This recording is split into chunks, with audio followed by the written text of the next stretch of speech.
खोपोलीचे माजी नगरसेवक अमोल जाधव यांची आत्महत्या। खोपोलीतील शिवसेनेचे युवा नेते तथा खोपोली नगरपालिकेचे माजी स्वीकृत नगरसेवक प्रसिद्ध उद्योजक अमोल जाधव यांनी आत्महत्या केल्याची धक्कादायक घटना घडली। आत्महत्येचं कारण समजलं नाही, मात्र त्यांच्या या अचानक एक्झिटमुळे खालापूर खोपोलीवर शोककळा पसरली आहे। खालापूर तालुक्यातील प्रसिद्ध उद्योजक अमोल जाधव हे गुरुवारी सकाळी नेहमीप्रमाणे घराच्या टेरेसवर व्यायाम करण्यासाठी गेले।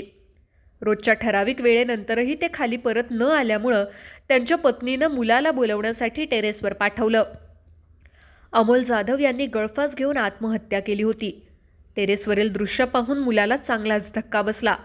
तो ओरडतच खाली आला आणि टेरेसवरील घटना त्यानं आईला सांगितली। मात्र जाधव यांना वाचवण्यात कुणालाही यश आलं नाही।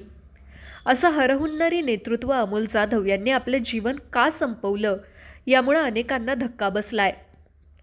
अमोल जाधव यांच्या निधनानंतर खालापूर खोपोली शहरावर शोककळा पसरली आहे। त्यांना अखेरचा निरोप देण्यासाठी लोकांनी मोठी गर्दी केली होती। अनेकांना आपले अश्रू अनावर झाले। त्यांच्या अंत्यविधीसाठी आमदार महेंद्र थोरवे, माजी आमदार सुरेश लाड, शिवसेना जिल्हाप्रमुख संतोष भोईर, माजी नगराध्यक्ष दत्ताजीराव मसूरकर यांच्यासह अनेक सामाजिक कार्यकर्ते, राजकीय क्षेत्रातील मान्यवर उपस्थित होते। अमोल जाधव यांच्या पश्चात पत्नी, 2 लहान मुलं, एक भाऊ, बहीण, आई, वडील असा परिवार आहे।